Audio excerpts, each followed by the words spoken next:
Well, good Friday afternoon from the Lighthouse Chapel study here in beautiful Kansas City, Missouri. This is Pastor Hayton in the Lower Lights Devotional, and I'm so happy today to wind up the week talking about something we've spoken of every day this week. Every day since Monday, we started out talking about God's wonderful grace. I guess I got a little bit inspired last Sunday night in preaching about the grace of God and all that it does for us. And so I've just kind of kept on. I'm so thankful for grace. Songwriter said there's no other word for grace than amazing. But what set this study off is that Paul talked about an abundant grace. And of course, an abundant grace is amazing grace, isn't it? Well, we just want to spend just a few minutes with you here talking about grace and all that it does for us.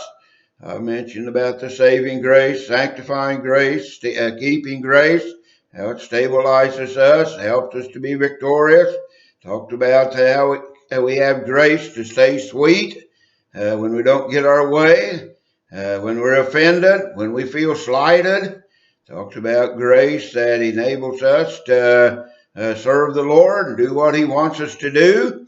We can one day hear those words, "Well done, good and faithful servant. Enter into the joy of the Lord only by His grace." Then yesterday, what it's going to take to get us to heaven, not our goodness, not the good works that we have done, but only by the grace of God are we going to make it to heaven. So I was thinking today about the great Apostle Paul. What a classic example of Christianity. Probably nobody across the years of history have been able to give us such a wonderful inspiration of a true servant of Christ as the Apostle Paul. Most of us will never go through what the Apostle went through. I mean to tell you, that guy, when he was saved on the road to Damascus, that day that light shone upon him, and he recognized that God was speaking and God wanted his full surrender. The first question, "Lord, what wilt thou have me to do?" And he was serious about doing what God wanted him to do. And so he went out to live a life that oftentimes included hardship and persecution and deprivation. Let me read about the life of Paul here as he testifies in the 2 Corinthians in the 12th chapter. He said, "Are they ministers of Christ?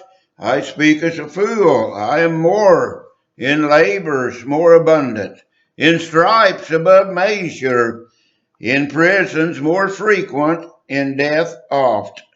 Of the Jews 5 times received I 40 stripes, save one.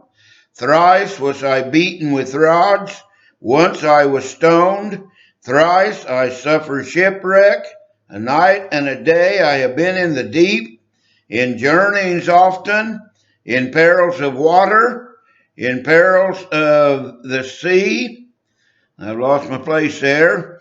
Thrice was I suffered shipwreck, a night and a day I've been in the deep, in journeyings often, in perils of water, in perils of robbers, in perils of mine own countrymen, in perils by the heathen, in perils in the city, in perils in the wilderness, in perils or danger in the sea, in perils among false brethren, in weariness and painfulness, in watchings often, in hunger and thirst, in fastings often, in cold and nakedness, besides those things that are without, that which cometh upon me daily, the care of all the churches. So you just think about the life that the Apostle Paul had, and he was able to come down to the end, though, and give the testimony to Timothy.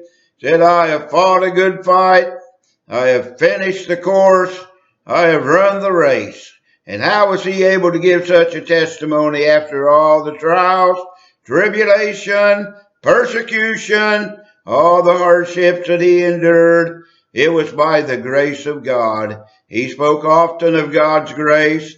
He said it was an abundant grace, and it will keep each one of us as it kept Paul amidst all the trials, hardships, burdens, and all of the difficulties that we encounter. Thank God for His grace. Well, I'll see you Monday on Lower Lights Devotional here with Pastor Hayton. Goodbye now.